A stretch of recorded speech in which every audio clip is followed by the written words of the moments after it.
हो, लेकिन विलंब तो हुआ ही है। तो इसके लिए जो है विचारणीय है और आगे हम इस कार्यक्रम को बढ़ाएँगे। आप सब जुड़े रहें, विलंब पर ध्यान ना दें और जुड़कर इसका पूरा, क्योंकि आज का विषय बहुत महत्वपूर्ण है।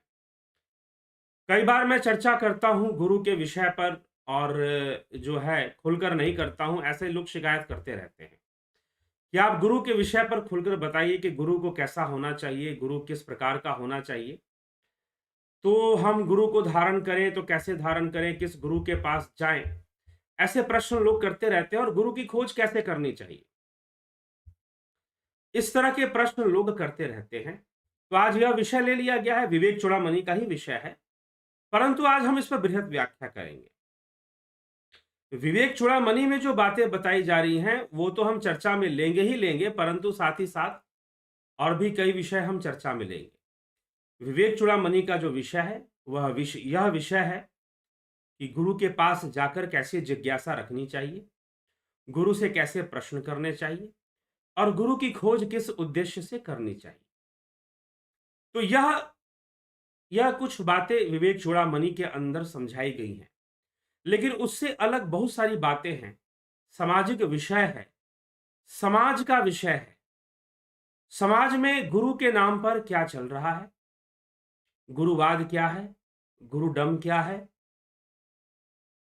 लोग गुरु की खोज करने निकलते हैं तो क्या विवेक चूड़ामणि पढ़कर निकलते हैं या फिर क्या शास्त्रों को पढ़कर निकलते हैं? दूसरे अन्य शास्त्र हैं जो गुरु की चर्चा करते हैं, क्या उनको पढ़कर निकलते हैं? वो गुरु की खोज कैसे करते हैं, किस प्रकार से करते हैं? तो आज हम इसी बात को ध्यान से हम लेंगे और इन बातों को समझने का थोड़ा प्रयास करेंगे। तो वर्तमान में बहुत सारे लोग हैं, अलग-अलग तरह के लोग हैं, कुछ शहरों में रहते हैं, कुछ गाँवों में रहते हैं। अलग-अलग जगहों पर हमारा आना-जाना रहा मेरा। अलग-अलग जगहों पर जाकर मैंने देखा कि लोग अलग-अलग प्रकार की भावनाएँ रखते हैं, अलग-अलग प्रकार की सोच रखते हैं, गुरु के विषय में और गुरु धारण करने के विषय में। लेकिन उन सब में एक सोच उनके ऊपर ज़रूर हावी रहती है कि भाई गुरु बनाना तो अनिवार्य है। गुरु बनाना तो अनिवार्य है। चलिए, गुरु बनाना अनिवार्य है, गुरु बनाना ज़रूरी है, गुरु के बिना ज्ञान नहीं होता। बिनु गुरु होई की ज्ञान, ज्ञान की होई विराग बिनु, गावहीं वेद पुराण सुख की लहहीं हरि भक्ति बिनु। रामचरितमानस में भी इस प्रकार से गोस्वामी तुलसीदास जी लिखते हैं। लेकिन वो साथ में और भी बहुत सारी बातें लिखते हैं गुरुओं के विषय में। वर्तमान के कलिकाल में, कलयुग में जो साधु होंगे वो कैसे होंगे, उनका चरित्र कैसा होगा, वो सब बारे बातें भी वो बहुत अच्छे ढंग से गोस्वामी तुलसीदास जी ने लिखा है। तो साथ में उसको भी पढ़ना चाहिए और उसको भी समझना चाहिए, तब पूरी बात समझ में आएगी, नहीं तो आधी अधूरी बात समझ में आएगी। फिर कोई बता देगा कि भाई रामायण में लिखा हुआ है कि भाई गुरु बिना ज्ञान नहीं होगा, गुरु जरूरी है। ठीक है, तो गुरु के बिना कल्याण नहीं हो सकता है। चाहे कोई ब्रह्मा विष्णु महेश ही क्यों ना बन जाए, गुरु के बिना कल्याण नहीं हो सकता है। ये गोस्वामी तुलसीदास जी कहते हैं। तो अगर ऐसा कहते हैं, लेकिन साथ में गुरु किसे कहा जाता है वो भी तो कहते समझाते हैं। और गुरु क्या वेश से पहचानोगे? संत को क्या वेश से पहचानोगे? अगर संत को वेश से पहचानोगे तो गोस्वामी तुलसीदास जी ये भी लिखते हैं कि उगर ही अंत न हो ही निबाहु, काल नेमि जिमि रावण राहु, कियहु कुवेश साधु सन मानु, जिमि जग जामवंत हनुमानु। कि वेश धारण करने से अगर कोई संत बन जाता तो राहु देवता बन जाता, काल नेमि भी राम भक्त बन जाता और रावण भी संत बन जाता। रावण भी तो साधु बनकर ही गया था सीता जी का हरण करने। लेकिन जो असली संत हैं, जो वास्तव में जो संत हैं, वो कियहु कुवेश साधु सन्मानु, जिमि जग जामवंत हनुमानु। जैसे कि हनुमान जी और जामवंत जी ने योद्धा का वेश धारण किया है, कोई साधु वेश धारण नहीं किया है। हनुमान जी ने और जामवंत जी ने योद्धा का वेश धारण किया है, कोई साधु वेश धारण नहीं किया है। ठीक है, तो जब कोई साधु वेश धारण नहीं किया और योद्धा का वेश धारण किया है, लेकिन फिर भी उनका जो सम्मान है वो संतों जैसा है। उनका जो सम्मान है वो संतों जैसा ही है। तो कियहु कुवेश, अगर कुवेश भी धारण कर ले, अगर साधु कुवेश भी धारण कर ले, तो वो साधु ही है, क्योंकि साधु होना कोई वेश का विषय नहीं है। साधु होना कोई वेश का विषय नहीं है। साधु होना कोई दाढ़ी बाल बढ़ाने का विषय नहीं है। साधु होना कोई लिबास पहनना, कोई चोला पहनना और चोंगा टांग लेने का विषय साधु होना नहीं है। ठीक है ना? साधु होना जो सधा हुआ है, जिसने अपनी इंद्रियों को साध के रखा हुआ है, जिसने अपने मन को साध के रखा हुआ है, वो साधु है। उसे साधु माना गया है।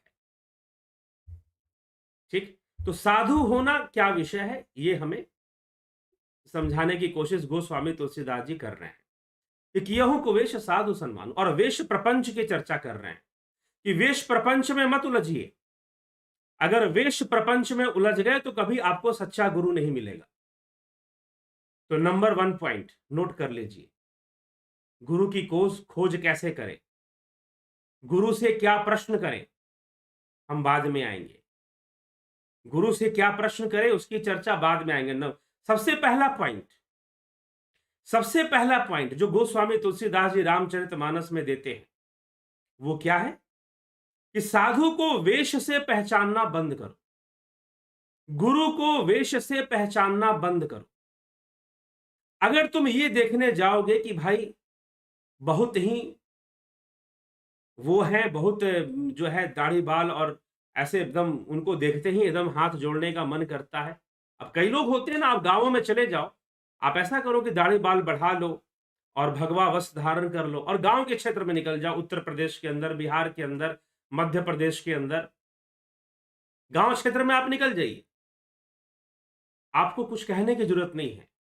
बहुत सारे लोग आपके चरण स्पर्श करेंगे, बहुत सारे लोग आपके चरण स्पर्श भी करेंगे, और बहुत सारे लोग बिना मांगे भी आपको, कोई थोड़ा चावल दे देगा, कोई थोड़ा गेहूं दे देगा, कोई कुछ आपको दक्षिणा दे देगा, सिर्फ वेश देखकर ही दे देगा, सिर्फ आपके वस्त्रों को देखकर ही दे देगा, वो बाकी कुछ करने की जरूरत नहीं है।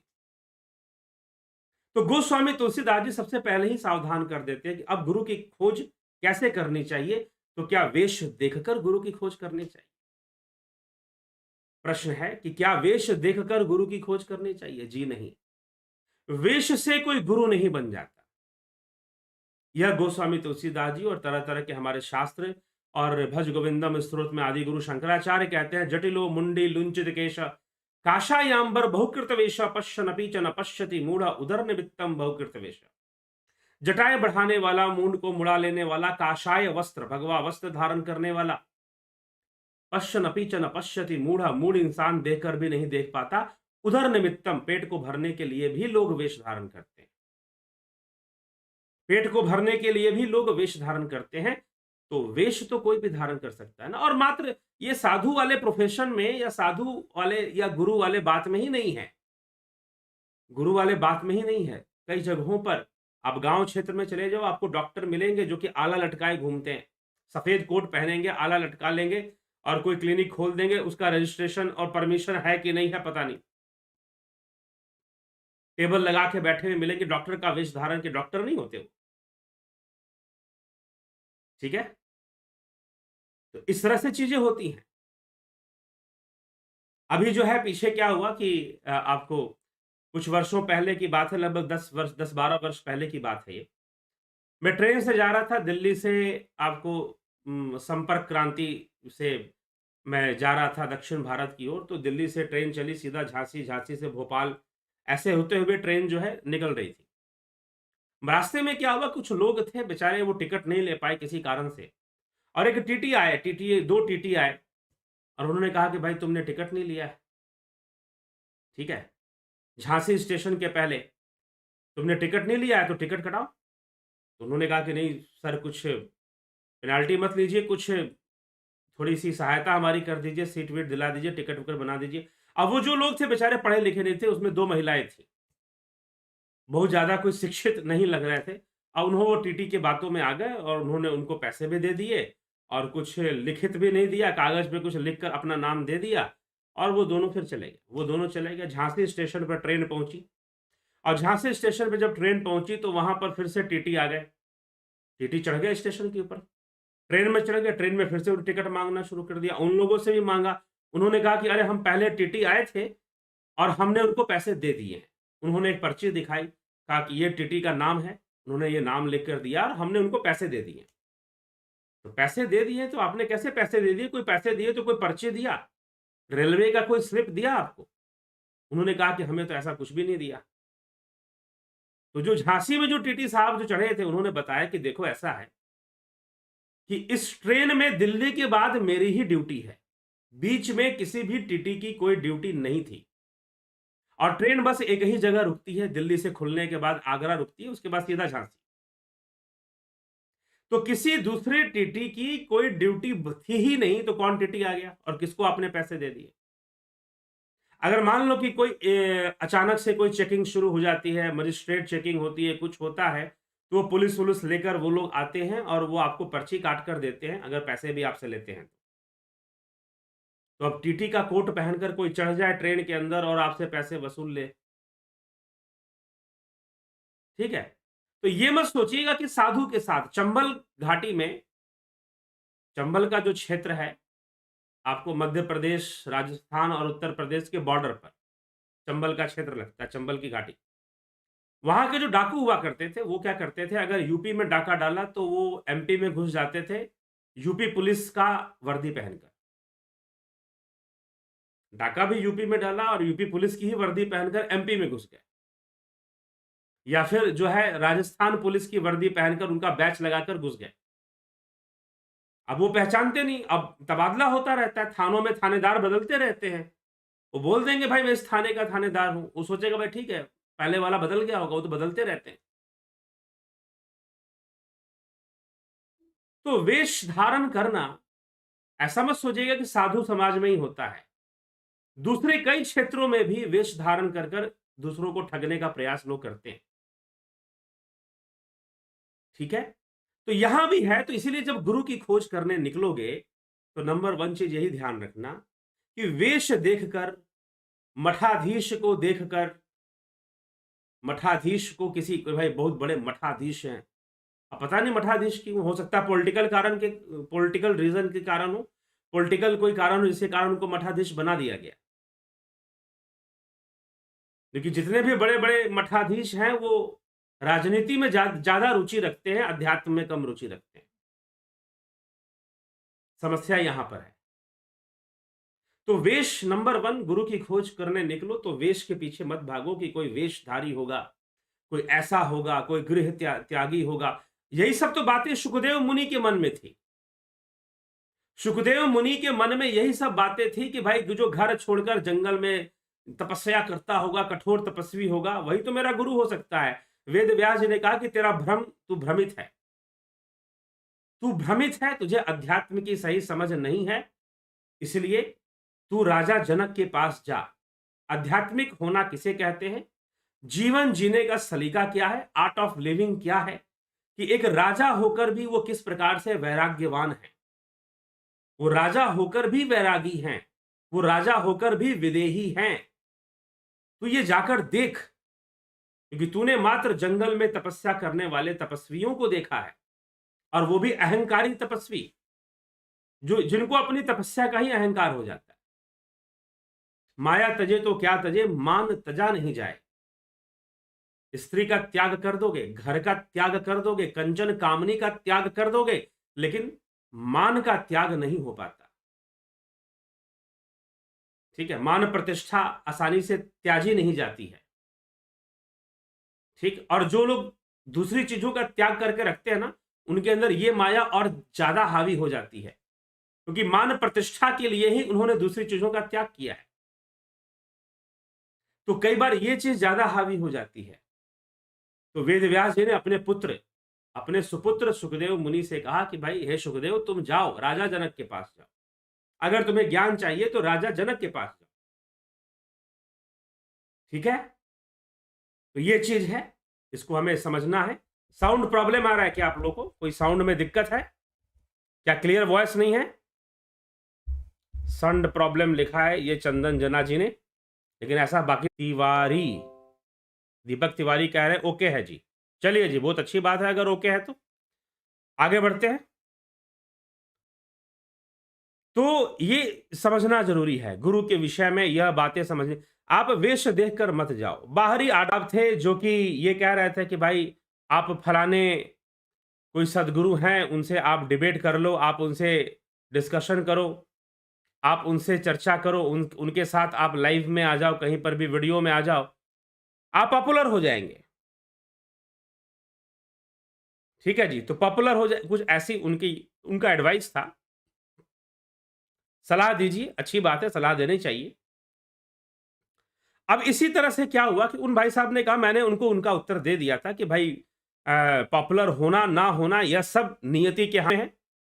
मैं जो कर्म कर सकता हूं और जो मुझे लगता है कि हाँ, समाज को ये चीज समझने की जरूरत है, समाज को ये चीज देने की आवश्यकता है, समाज को ये चीज बताने की आवश्यकता है और आज के समय में बहुत ही जरूरी है, मैं वो काम करने का प्रयास करता हूं। अध्यात्म के क्षेत्र में हमारे शास्त्रों से संबंधित, हमारे ग्रंथों से संबंधित, दर्शन से संबंधित, योग से संबंधित जो बातें समझनी आवश्यक है, लोगों के मन में, समाज के मन में अनेकानेक भ्रम हैं, उन वो भ्रम दूर हो जाएं, उसके लिए जो भी बन पड़ता है वो मैं करता हूं।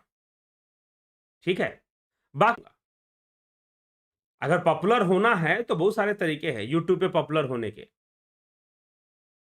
ऐसे बहुत सारे तरीके हैं। आप यूट्यूब बहुत ज़्यादा सपोर्ट करता है कॉमेडी वीडियो को, कॉमेडियन अगर आप कोई कॉमेडी वीडियोस बनाते हैं, क्रिएट करते हैं, तो बहुत ज़्यादा सारी चीज़ें जो है वो यूट्यूब पर बड़ी जल्दी फेमस होती हैं, जो कॉमेडी से रिलेटेड हो और अन्य टॉपिक से रिलेटेड हो। तो हम सनातन धर्म पे चर्चा करते हैं, शायद इसीलिए बहुत ज़्यादा पॉपुलर नहीं होते हैं, ये भी एक कारण हो सकता है।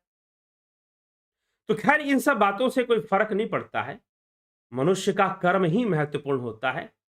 यूट्यूब एक माध्यम है, एक प्लेटफॉर्म है। कर्म का संबंध प्रकृति से है, कर्मों का फल प्रकृति ही लाकर देगी। कर्मों का जो फल है वो प्रकृति ही लाकर देगी। इसीलिए कर्म का संबंध प्रकृति से है। कर्म का ध्यान करके क्या कर्म उचित है वो करना चाहिए। तो इसीलिए उस बात पर फोकस करके उनकी जो इच्छा थी शायद मैं पूरी नहीं कर पाऊंगा, तो इसीलिए वो छोड़िए। इससे पहले कुछ वर्षों पहले एक एक मुझे मुझे एक ऑफर मिला कहीं पर, मैं आपको बता रहा हूं, सच्ची घटना है ये, आप भी इसको समझे तो बड़ा अच्छा रहेगा। थोड़ा सा इंटरनेट से व्यवधान बार बार बीच में दिखाई दे रहा है मुझे। चलिए कोई हम करेंगे और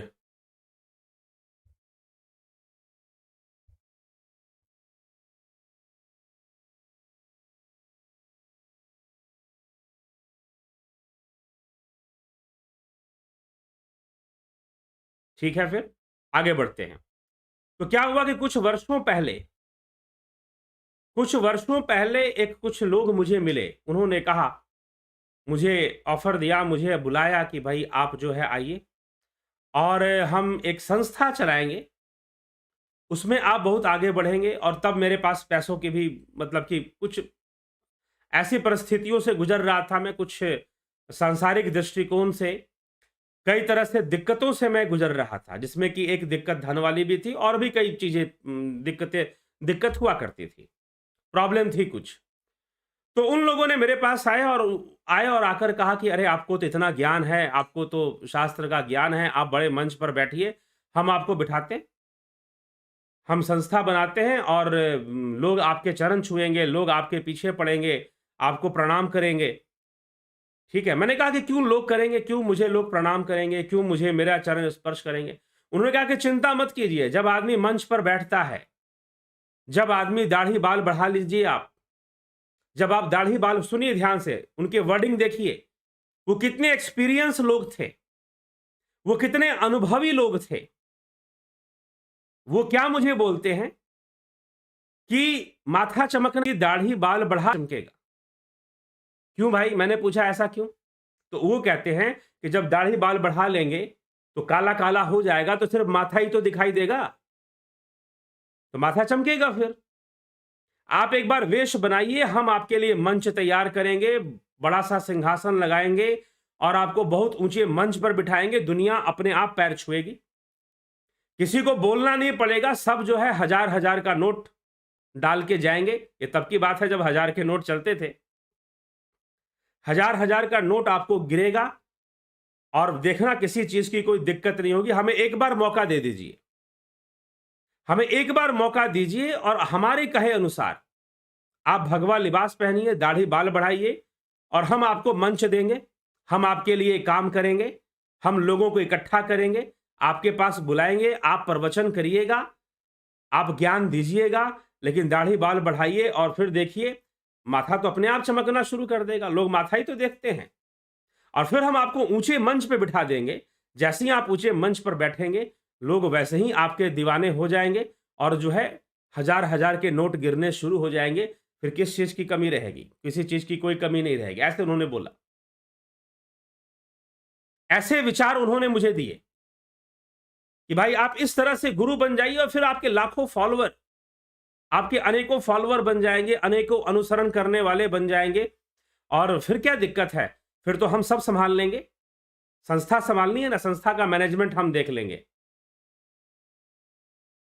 ठीक है, इस प्रकार से लोगों ने पूरे आत्मविश्वास के साथ मुझे इस प्रकार से ऐसे बोला।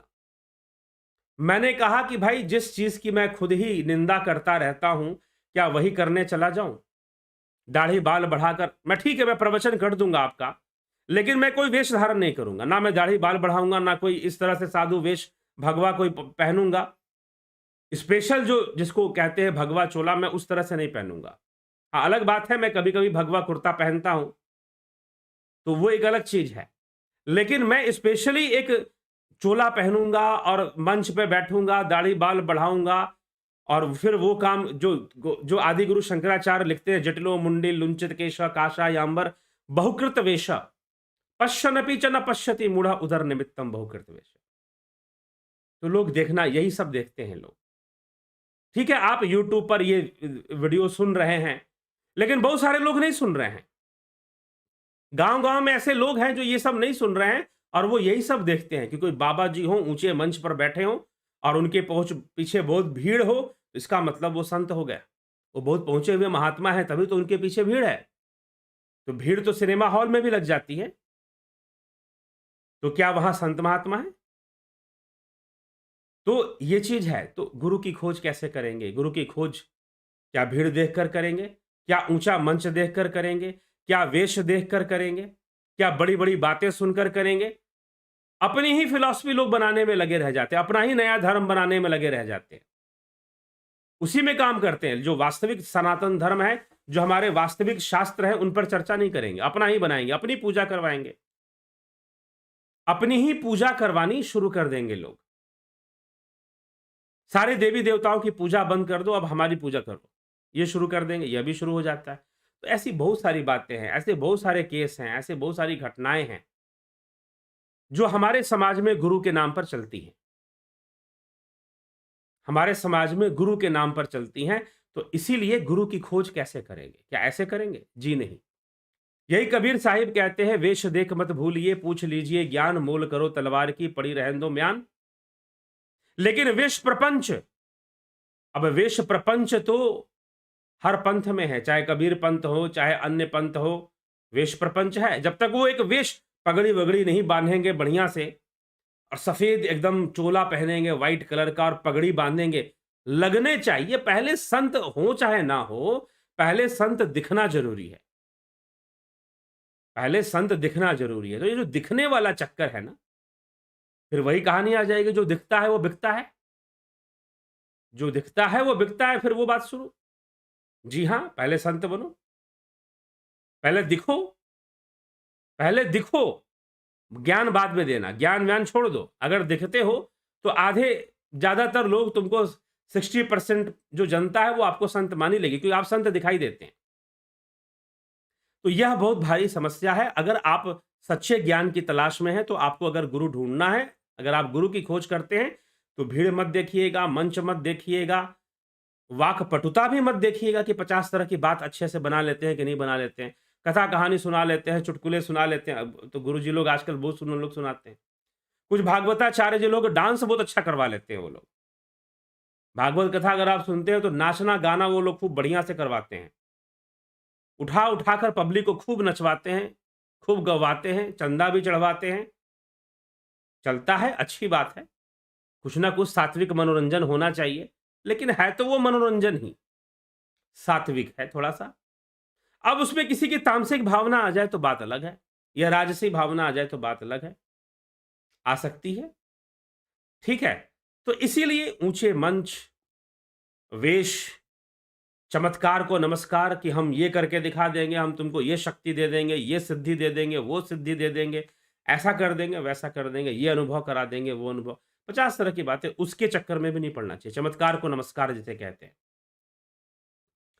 चमत्कार और साक्षात्कार में अंतर है। साक्षात्कार के पीछे पड़ो, चमत्कार के पीछे मत पड़ो। साक्षात्कार विज्ञान है, साक्षात्कार ज्ञान है,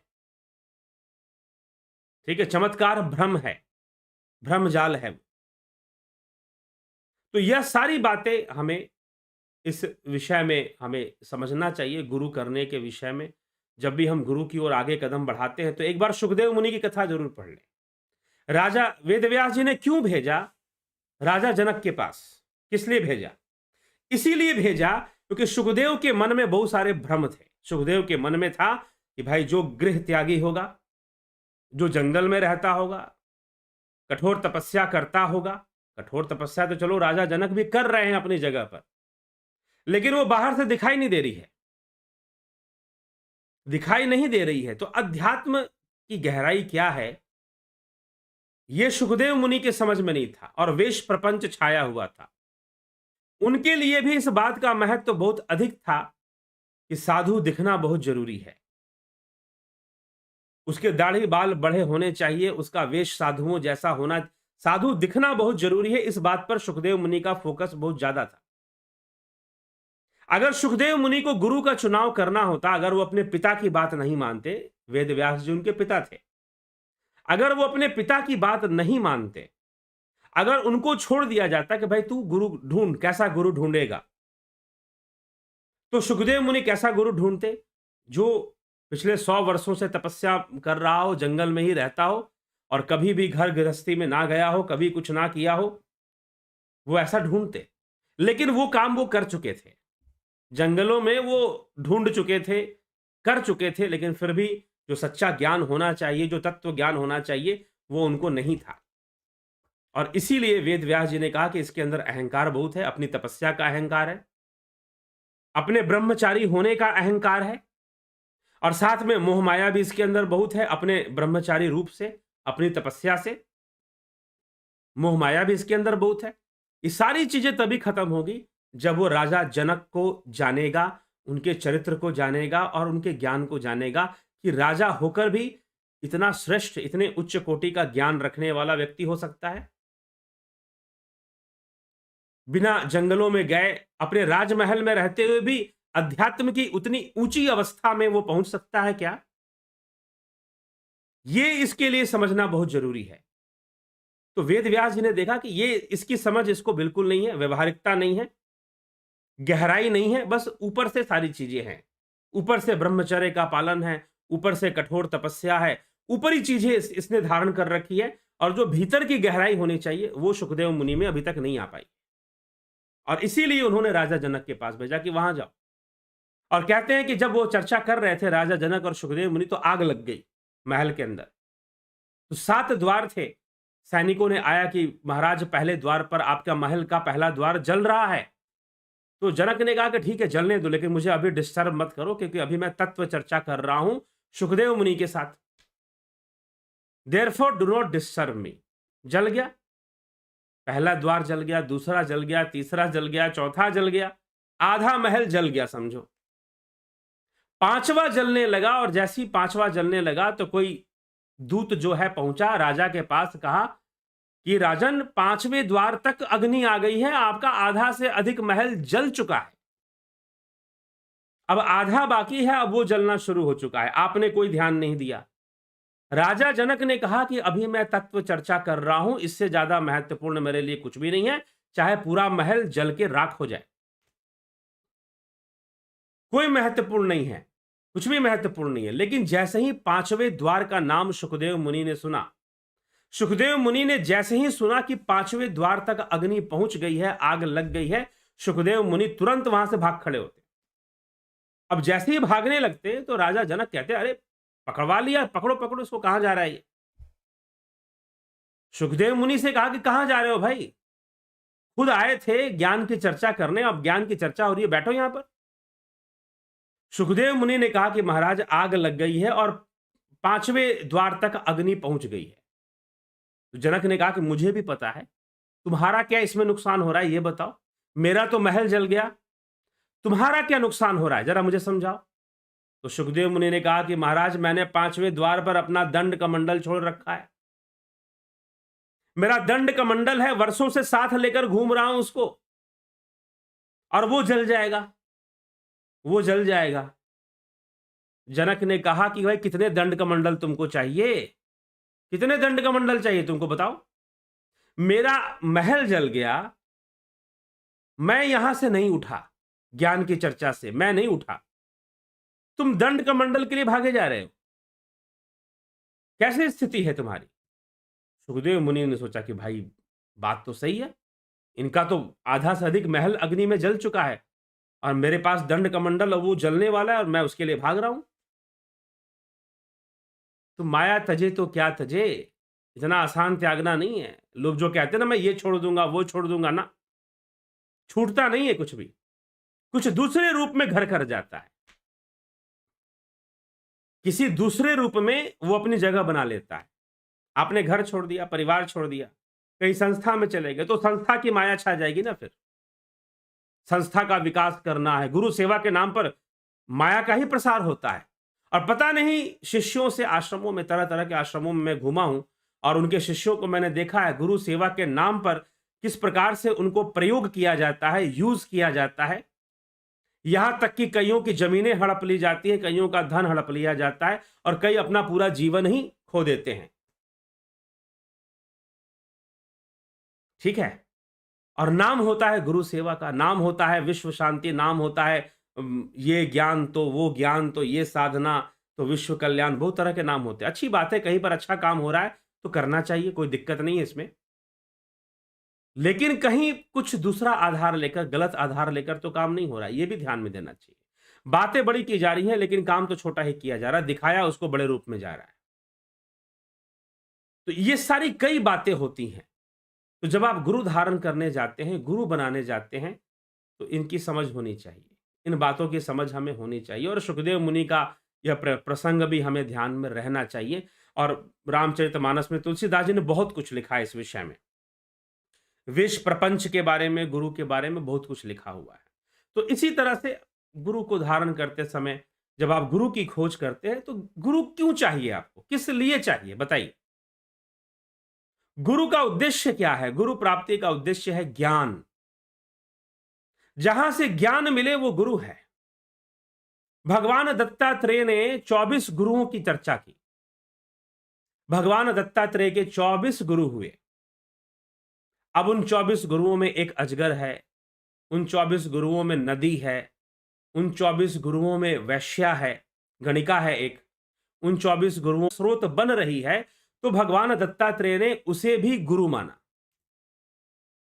भगवान दत्तात्रेय ने अजगर को भी गुरु माना। भगवान दत्तात्रेय ने नदी को भी गुरु माना। भगवान दत्तात्रेय ने पृथ्वी को भी गुरु माना। इस प्रकार से उनके 24 गुरुओं का वर्णन आता है कि जो वस्तु, विषय या जो व्यक्ति ज्ञान का स्रोत बन रहा है वो गुरु है, इतना ही पर्याप्त है। लेकिन पता नहीं हम और बहुत कुछ ढूंढना शुरू कर देते हैं। हम चमत्कार ढूंढना शुरू कर देते हैं, हम सिद्धि ढूंढना शुरू कर देते हैं, हम बहुत सारी चीजें ढूंढना शुरू कर देते हैं। तो इसलिए गुरु शब्द को आज के वर्तमान में हमारे लिए एक बहुत भारी समस्या है, गुरु बनाना। और ये गुरुडम का जो खेल है, बाद में इसके अंदर राजनीति चलने लग जाती है। लोग जो है भक्ति और गुरु छोड़कर कुछ और ही, राम जी की पूजा बंद, कृष्ण जी की पूजा बंद, सारे देवी देवताओं की पूजा बंद, गुरु जी की पूजा करो और गुरु जी के पूरे परिवार की पूजा। एक संस्था है, मैं नाम नहीं लेना चाहूंगा उस संस्था का, उन गुरु जी का भी नाम नहीं लूंगा। उनके जो फॉलोअर हैं, उनके जो चेले हैं, वो गुरु जी की भी पूजा करते हैं, गुरु जी की जो धर्म पत्नी है उनकी भी पूजा करते हैं, गुरु जी के जो पुत्र है, चलो धर्म पत्नी तक तो ठीक है, धर्म पत्नी तक तो ठीक था, मान लिया, चलो भाई दोनों की पूजा कर दी शिष्यों ने। लेकिन छोड़ दीजिए आप, जो गुरु जी के जो 2 बच्चे हैं, उनकी भी वो पूजा करते हैं, उनका बर्थडे मना उनके फॉलोवर जो है ना, उनका बर्थडे मनाते हैं। गुरु जी का भी बर्थडे, गुरु जी की पत्नी जी का भी बर्थडे, चलो वो गुरु माता हो गई। और गुरु के जो 2 बेटे हैं उनके, वो बोलते हैं ये गणेश और कार्तिकेय के अवतार हैं, और उनकी भी पूजा होती है फिर। उनके जो चेले हैं, फॉलोवर हैं, उनकी भी वो फॉलोवर। अब आपको फॉलोवर में भी ऐसे लोग मिल जाएँगे भाई, कोई बहुत पढ़ा लिखा भी मिल जाता है, लेकिन फिर भी करता है। बात समझ में नहीं आती। गुरुडम इसी को कहते हैं। इसी को कहते हैं गुरुडम। गुरुडम क्या चीज़ है? लोग पूछते हैं। गुरुवाद, गुरु आडंबर ही गुरुडम है। तो हमारे सनातन धर्म को बहुत भारी नुकसान इन सब चीज़ों से हो चुका है और आगे हो रहा है। आवश्यकता है कि आप सभी संभल जाइए। खुद संभलिए और दूसरों, मैं यूट्यूब चैनल के माध्यम से बता रहा हूं, कुछ संभालने की कोशिश कर रहा हूं। कई लोग मेरे इस प्रयास में बहुत, कई लोगों की, चलो कुछ लोग तो अच्छे से कमेंट करते हैं, बताते हैं, लेकिन कई लोग जो है उनको बहुत तकलीफ होती है कि भाई ये ऐसा क्यों बोलते हैं।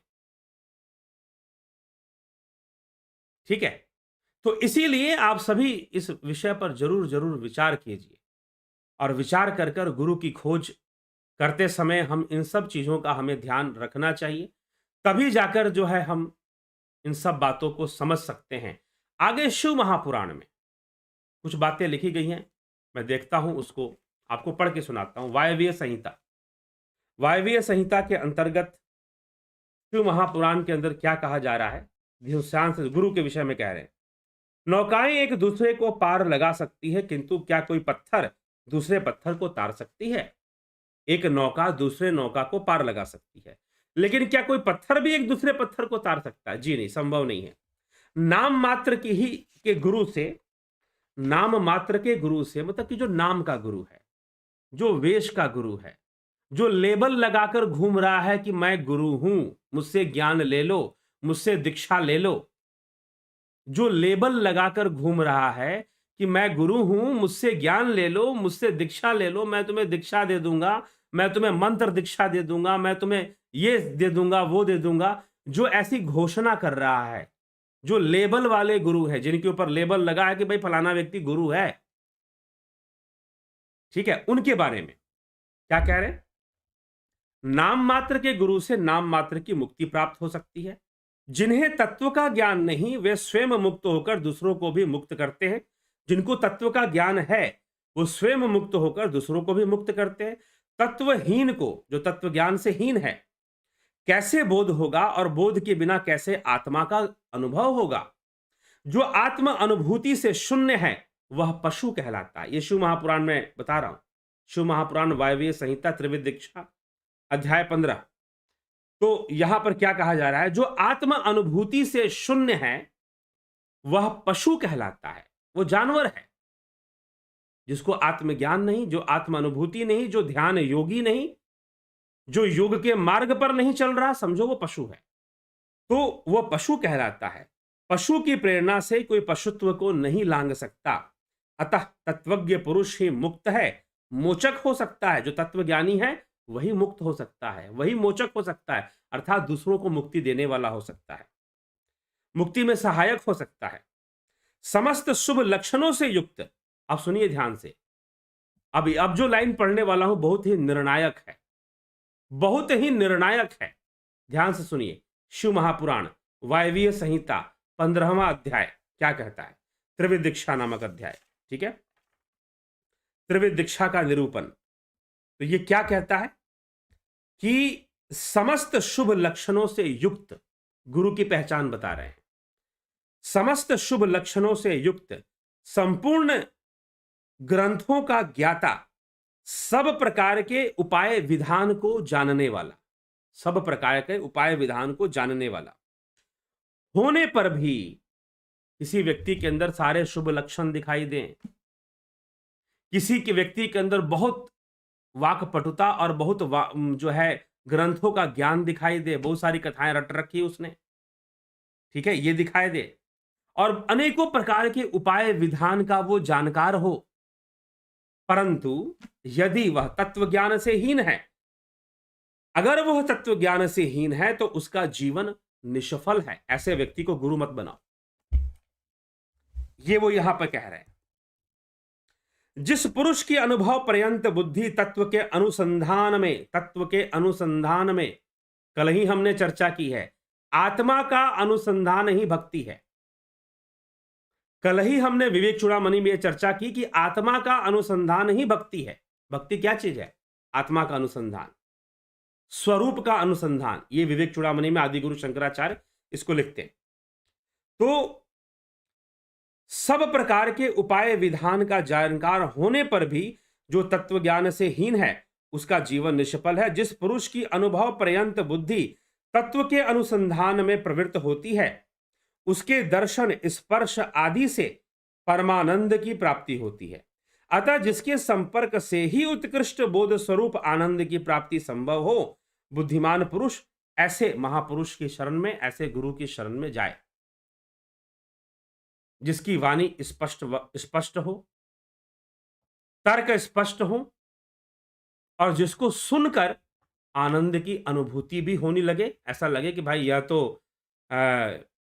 बहुत ही साफ और सही तथ्य रख रहे हैं। थोड़ा सा परखो गुरु करने के पहले। सिर्फ वेश मत देखो, चोला मत देखो, दाढ़ी बाल मत देखो, माथे पर तिलक ही मत देखो। थोड़ा परखो, थोड़ा आगे बढ़ो, फिर गुरु की शरण में जाओ। अब आगे एक और यहां पर बात लिखी जा रही है कि बुद्धिमान पुरुष को आप अपना गुरु चुने। योग्य गुरु जब तक अच्छी तरह ज्ञान ना हो जाए तब तक विनयाचार चतुर मुमुक्षु शिष्यों को, जो विनयाचारी हैं, जो तर्क वितर्क जानते हैं, ऐसे शिष्यों के लिए कहा जा रहा है, जो बुद्धि का प्रयोग करते हैं, जो कहते हैं कि नहीं भाई बुद्धि का प्रयोग करो ही मत। ऐसे शिष्यों की बात यहां नहीं की जा रही है। उन शिष्यों को क्या, मान लीजिए अब यहां पर एक सिचुएशन रखी जा रही है शिव महापुराण के अंदर, इस प्रसंग को सुनाते हुए कहा जा रहा है, मान लीजिए कि भाई कोई आपको अच्छा लगा कि भाई इनकी बातें बहुत सही हैं, इनका तर्क बहुत सही है और ये सही डायरेक्शन में ले जा रहे हैं, सही तथ्य हमारे सामने रख रहे हैं। अगर आपको ऐसा लगता है, आप जाइए उनकी शरण में। लेकिन अब यहां पर आगे बात समझाई जा रही है कि यदि आप ऐसे व्यक्ति के शरण में जाते हैं, योग्य गुरु जब तक ना हो जाए तब तक विनयाचार चतुर मुमुक्षु शिष्यों को उनकी निरंतर सेवा करनी चाहिए। उनकी अच्छी तरह ज्ञान सम्यक परिचय हो जाने पर उसमें सुस्थिर भक्ति करनी चाहिए। जब तक तत्व का बोध ना हो तब तक निरंतर गुरु सेवन में लगा रहे, तत्व को कभी ना छोड़े और किसी तरह उसकी उपेक्षा ना करे। तत्व ज्ञान की उपेक्षा नहीं होनी चाहिए। जिसके पास कुछ समय बीत जाने के बाद भी आपने उसकी सेवा भी की, आप गुरुजी के शरण में गए, आप प्रभावित हुए, आपने सेवा भी की और सेवा करते हुए उनकी बातों को मानते हुए, लेकिन बातों को आज्ञा की पालना कीजिए, लेकिन अंधे बनकर नहीं, विचारशील बनकर, विवेकी बनकर गुरु आज्ञा का पालन कीजिए। करते हुए भी अगर तुम्हें तत्व ज्ञान नहीं मिला है और 1 वर्ष हो चुके हैं, तो यहां पर शिव महापुराण वायवीय संहिता में कहा जा रहा है कि जिसके पास 1 वर्ष तक रहने पर भी शिष्य को थोड़े सा आनंद और प्रबोध की उपलब्धि ना हो, वह शिष्य उस गुरु को छोड़ दे, उस गुरु को छोड़कर दूसरे गुरु का आश्रय ले, उस गुरु को छोड़कर दूसरे गुरु का आश्रय ले। शिव महापुराण वायवीय संहिता 15वां अध्याय, त्रिविध दीक्षा का निरूपण नामक अध्याय, आप खुद भी पढ़ सकते हैं इस विषय को साफ साफ। अब यहां पर क्या होता है, गुरु जी लोग बोल देते हैं कि भाई अच्छा तुमने मुझे गुरु बना लिया, तुम मेरे चेले बन गए, अब गुरु छोड़ना नहीं है। गुरु छोड़ोगे तो नरक में जाओगे। क्यों भाई, आपसे अच्छा मिलेगा तो उसके पास नहीं जाएंगे क्या? अगर कोई आपसे बेहतर मिलेगा तो उसके पास ना जाएं।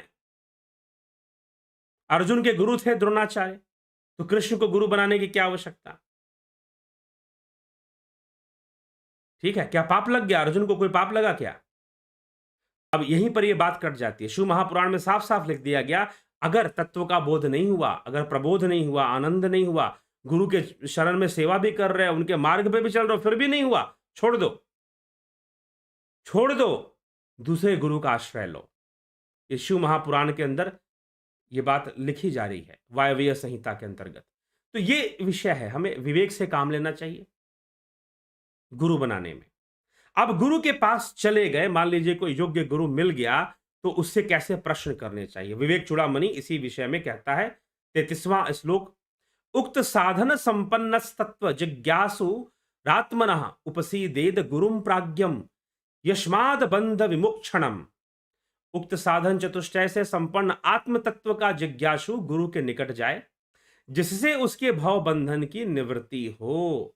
फिर कहते हैं, श्रोत्रिय अवृजनो अकामहतो यो ब्रह्मवितम ब्रह्मण्य परतः शांतो निरिंधन इवानला। जो श्रोत्रिय है, निष्पाप है, कामनाओं से शून्य है, ब्रह्मवेता है, ऐसे गुरु को धारण करे।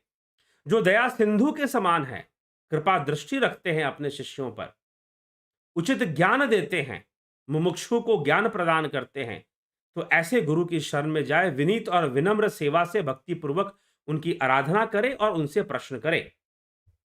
फिर कहते हैं आदि गुरु शंकराचार्य के, स्वामिन मस्ते नत लोक बंधो कारुण्य सिंधो पतितम भवाब्धो। अर्थात हे शरणागत वत्सल करुणा सागर प्रभो, गुरु को ऐसा कहना चाहिए, आपको नमस्कार है, संसार सागर में पड़े हुए मेरे आप अपने सरल तथा अतिशय कारुण्य मृत वर्षणी कृपा कटाक्ष से उद्धार कीजिए। जिससे छुटकारा पाना अति कठिन है, उस संसार के इस भ्रमजाल से, इस दावानल से, दग्ध तथा दुर्भाग्य रूप प्रबल प्रबंजन आंधी से अत्यंत कंपित और भयभीत हुए मुझ शरणागत की आप मृत्यु से रक्षा कीजिए, जन्म मृत्यु के चक्र से मुझे बचाइए। शांता महांतो निवसंति संतो वसंत वल्लोक हितम चरंता तृणहेतु नान्यनपि तारयंता। भयंकर संसार सागर से स्वयं उत्तीर्ण हुए और अन्य जनों को भी बिना कारण ही तारते तथा लोकहित का आचरण करते अति शांत महापुरुष ऋतुराज वसंत के समान निवास करते हैं। अयम स्वभाव स्वतः एव यत परः श्रमापनोद प्रवण महात्मनाम सुधांशुरेषु स्वयंर ककर्कश प्रभाभितप्त मवती क्षितिम कील। महात्माओं का यह स्वभाव है कि वह स्वतः ही दूसरों का श्रम दूर करने में प्रवृत्त होते हैं। सूर्य के प्रचंड तेज से संतप्त पृथ्वी लोक को चंद्रदेव स्वयं ही शांत करते हैं, वैसे ही इस संसार में संत होते हैं और गुरुजन होते हैं। ठीक।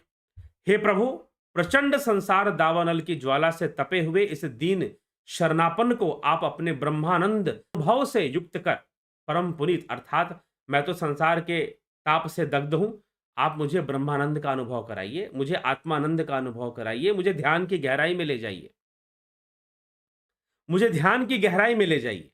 ऐसा प्रश्न शिष्य को गुरु से करना चाहिए। ठीक है, मुझे सांसारिक दुख रहे लेकिन मैं अपने आत्मानंद में मस्त रहूं। कथम तरेयम भव सिंधु में तम कावा गतिर्मय कदमोस्तु पाय जाने न किंचित कृपयाव मां भो संसार दुख क्षति मातनुष्व।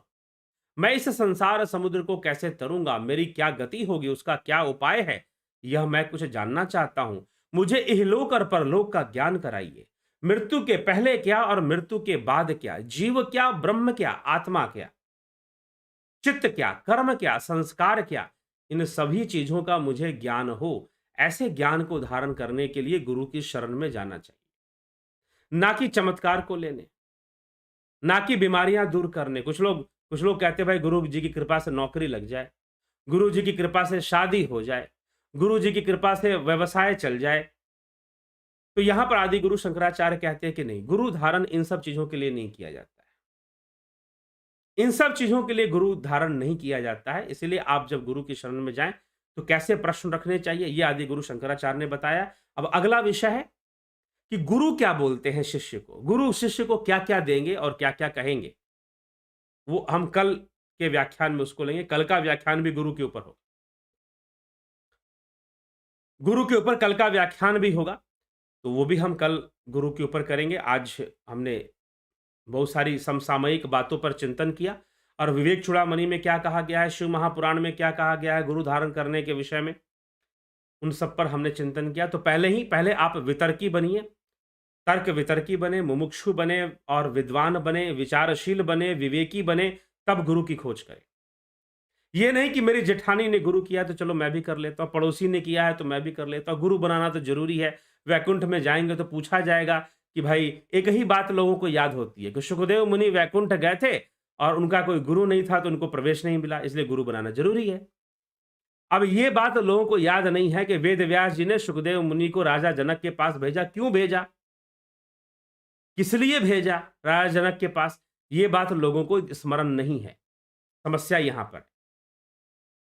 अगर ये बात अगर ये तुमने सुन लिया कि भाई गुरु नहीं बनाएँगे तो वैकुंठ में प्रवेश ही नहीं मिलेगा। अब वैकुंठ जाने की जल्दबाज़ी सबको है कि मरने के बाद हमें वैकुंठ ही मिलना चाहिए, वैकुंठ में ही स्थान मिलना चाहिए। लेकिन सुखदेव मुनि ने जनक को ही क्यों गुरु बनाया और उनको राजा जनक के पास क्यों भेजा गया? अगर वो भी मर्म जान लोगे तो फिर भटकोगे नहीं, किसी भी गुरु के पास नहीं जाओगे फिर।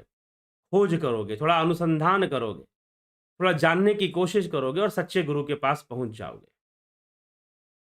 ठीक है? नहीं तो अपनी साधना करो। अपनी साधना करो, अपनी भक्ति को जितना संभव है बढ़ाओ, अपने आप ही कोई ना कोई तुम्हें आ जाएगा देने के लिए।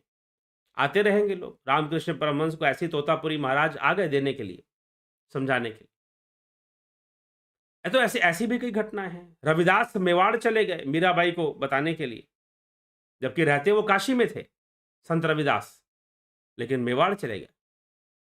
तो इसी प्रकार से ऐसा कोई ना कोई अध्यात्मविद आपके जीवन में आ जाएगा, अगर आपकी तीव्र इच्छा है, तो वो भी आपको किसी न किसी माध्यम से मिल जाएगा। तो यह भी है, ठीक है? लेकिन हम पहले ही कुछ लोग एक ऐसे महानुभाव मिले कि नहीं, गुरु मेरे कमरे में आकर बताएगा तभी मैं समझूँगा और मैं इंतज़ार कर रहा हूँ। अरे भाई नहीं, कहीं ऐसा ना हो कि तुम अपनी जिद पर अड़े रहो, अपने अहंकार में अड़े रहो और गुरु आकर चला जाए और तुम्हें दिखाई भी ना दे। तुम तो कमरे में बंद थे। कहीं ऐसी घटना ना आपके साथ घट जाए। तो बहुत विचार करने योग्य बातें हैं और गुरु कोई वेश प्रपंच का चीज़ नहीं है, कोई दिखावे की चीज़ नहीं है, कोई किसी मठाधीश या किसी मठ के गद्दी पर बैठने का भी ये चीज़ नहीं है। जीवन कल्याण कैसे होगा? राजा जनक ने किस प्रकार से ज्ञान दिया सुखदेव मुनि को?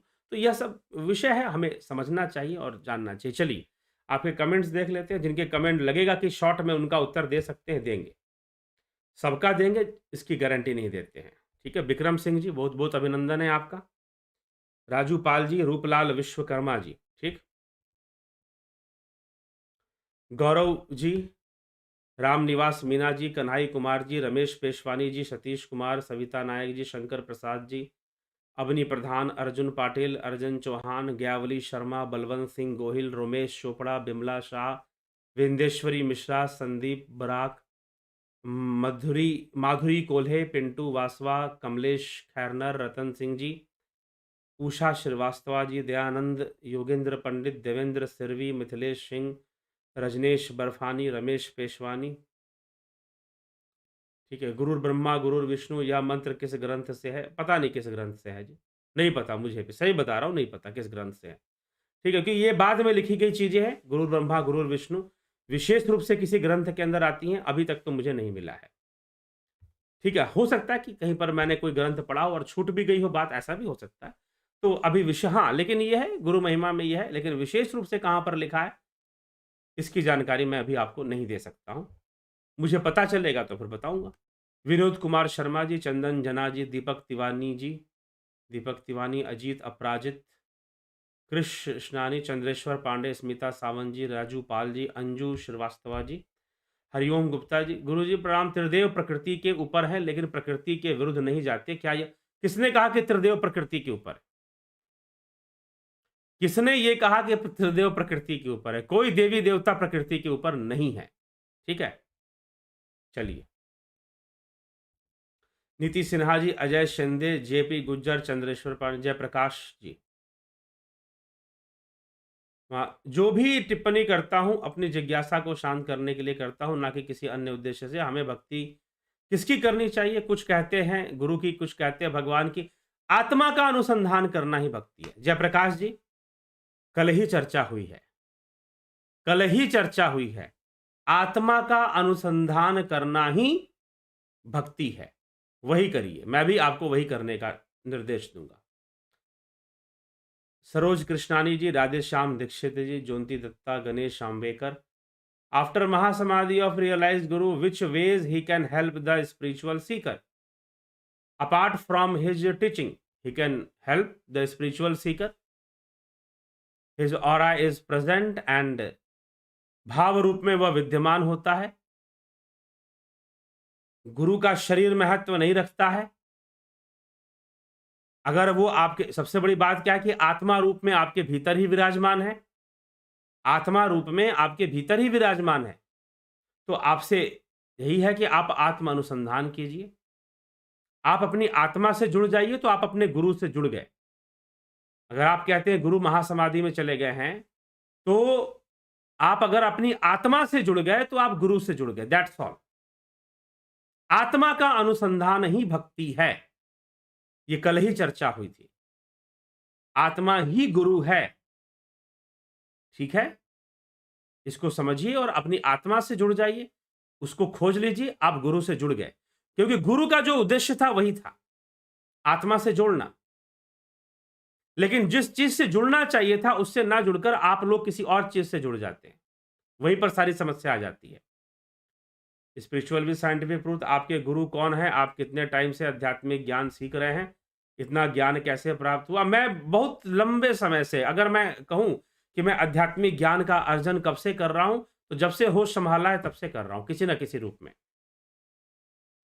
बहुत लंबे समय से अभ्यास कर रहा हूं, अपने मर्जी से कर रहा था. कई गुरुओं के पास भी चला गया. ठीक है, अगर आप पूछें गुरु कौन है, तो गुरु नहीं, गुरुए हैं मेरे. तो कई गुरु हैं, कई कई संख्या में आ जाएंगे. फिर वो कईयों के पास चला गया. तो इसीलिए जो है, हाँ, लेकिन प्रयास जो मैंने शुरू किया था वो बिना गुरु के स्वयं से ही प्रयास शुरू कर दिया था. बाद में फिर गुरुओं से भी मिलना जुलना शुरू हो गया. मिथिलेश सिंह जी, मिथिलेश सिंह, संतोष विश्वकर्मा जी, सुनील राजभार जी. गुरु के कुएं में से मंडूक विचारधारा को निकालने के लिए धन्यवाद. बहुत बहुत आभार आपका सुनील जी. हरीश डंगवाल जी, तो प्रकृति सर्वोपरि है. तत्वमति, जी हाँ, जीव के लिए प्रकृति सर्वोपरि ही है. पुरुष का स्थान क्या है? प्रकृति को शक्ति देना, प्रकृति को सकाश देना, प्रकृति को चेतना प्रदान करना. जड़ है, पुरुष के साथ मिलकर उसके अंदर अनेकों प्रतिक्रियाएं शुरू हो जाती हैं, उसका विकास क्रम शुरू हो जाता है. ठीक है, तो ये पुरुष का कार्य है. तो इसीलिए पुरुष के बिना प्रकृति की पूर्णता नहीं है, पुरुष से ही पूर्णता है.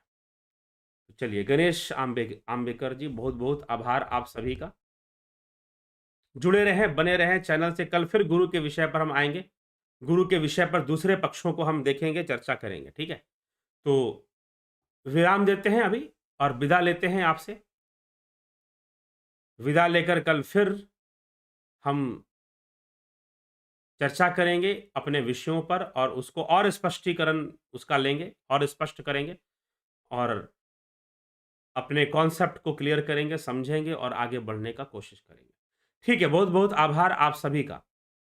जुड़े रहें, बने रहें. और आपको लगता है कि इस चैनल पर दिए जाने वाले जो व्याख्यान हैं वह जरूरी है समाज के लिए, तो निश्चय ही इसको शेयर भी कर दिया करें. बहुत बहुत आभार.